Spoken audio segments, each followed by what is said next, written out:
But in this game, they were playing quick. They were moving the ball around. They had so many points off of the fast break, and they actually broke a league record. There have been so many games and so many times throughout this season where it feels like the Fever system is a slow down basketball type of system. Their offense wasn't running smoothly. We saw Natasha Howard running the floor, and that was something that the Indiana Fever was excited about when they brought her into the mix. They call her the Flash for a reason, because she is quick and she is speedy and she can get down the length of the court. Paige had a steal off of Caitlin. Caitlin had a steal off of Paige. So like there was some of that back and forth, but there wasn't really two moments where we got that one-on-one. She's getting mauled out there.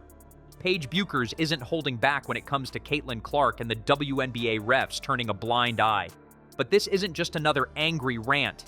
Bueckers is diving into an untold truth about the officiating that's changing the game, and it's something every basketball fan needs to hear. Before we move on, I'd like to ask you a small favor. If you appreciate this content, please take a second to like this video and subscribe to the channel. Over 98% of you watch the videos without subscribing. It costs you nothing, but it makes a huge difference to us. So, did you click the subscribe button? Great. Thank you so much. Now back to the video. Imagine this. You're Caitlin Clark, a rookie stepping onto the court every night, lighting it up with your skill and vision. But instead of simply battling your opponents, you're also battling something else, something you can't control. It's the referees. Indiana Fever beat the Dallas Wings 102-83. This was a highly anticipated game because it was going to be the first time that Caitlin Clark and Paige Bueckers would be going up against one another in the WNBA. It is also only Caitlin Clark's third game back from injury, and this season for the Indiana Fever has been a roller coaster ride. Caitlin Clark was taking the ball up the court. She was the one who was creating a lot of these fast break buckets, and Caitlin Clark ended the game with 14 points, 13 assists, and 5 steals. Like we normally see Caitlin Clark, but she did have 2 3-pointers tonight, and she was 4 for 12 from the field. So like I said, she's still not shooting at the percentage as she normally would. Night after night, Clark faces hard fouls that don't get called. She's grabbed, pushed, and shouldered in ways that would have most players at the free throw line in seconds. But for Caitlin, silence. Take the Dallas Wings game, for example. The lack of whistles wasn't just frustrating, it was jaw-dropping. Clark was driving into the lane when she was visibly held by a defender, practically pulled off balance and kept moving as if nothing happened. No foul. Later, she went up for a shot, only to get body-checked midair. Again, no whistle. Watching it unfold almost made it feel like the refs were watching a different game. And if fans thought it was bad, the commentators had their jaws on the floor. Professional broadcasts are typically careful, avoiding direct shots at officiating.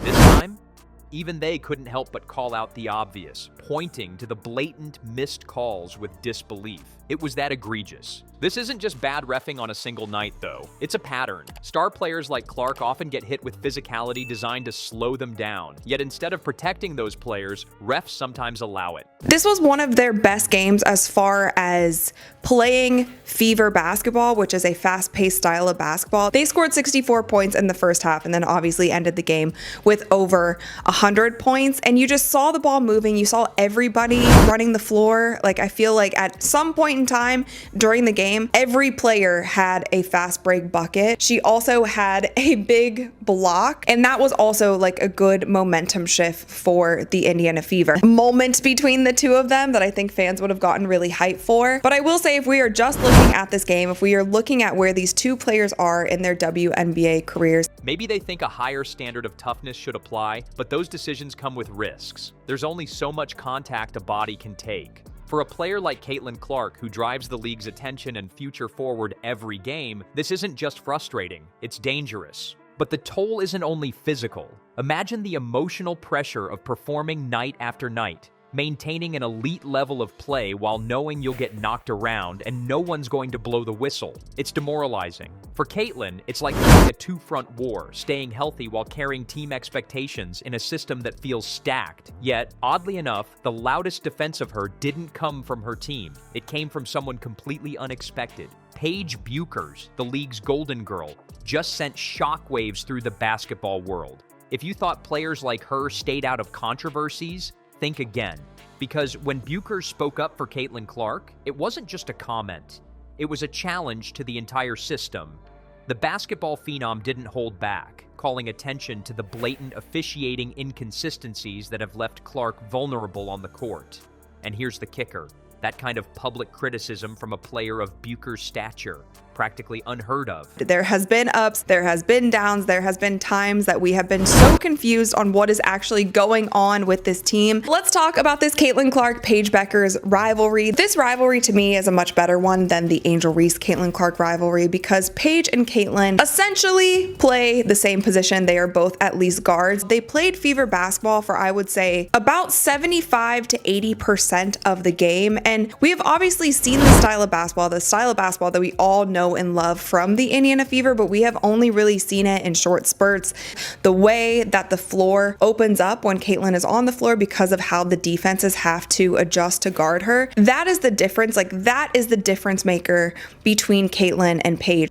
What makes this even more startling is Bueckers admitting a truth that most players might be too cautious to say out loud. She actually had to relearn how to defend, finding ways to foul more because WNBA officiating makes tight, skill-based defense nearly impossible. Think about what that means. Instead of the game rewarding precision and clean play, players are now being pushed toward more contact-heavy bruising styles if they want any chance of keeping up. It's a straight-up indictment of where the league is heading. For Bueckers, though, this isn't just about sticking up for a fellow player.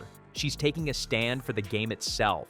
When refs reward excessive physicality, it turns something graceful and strategic into a grind that wears skilled players down. And what's wild is that Bueckers and Clark aren't even teammates. They're rivals, competing directly for the spotlight. This isn't some token act of solidarity. Bueckers putting herself on the line like this screams one thing loud and clear.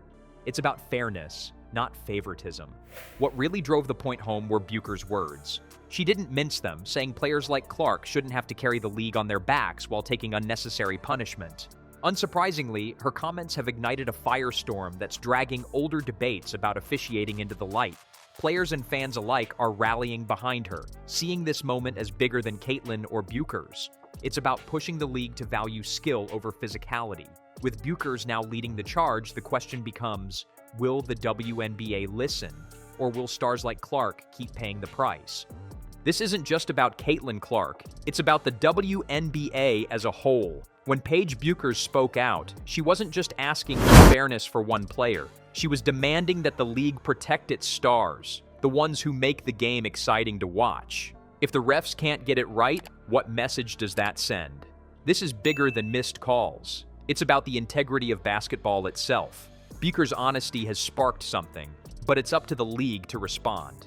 Will they fix these issues, or keep letting players like Clark face unnecessary risks? Only time will tell.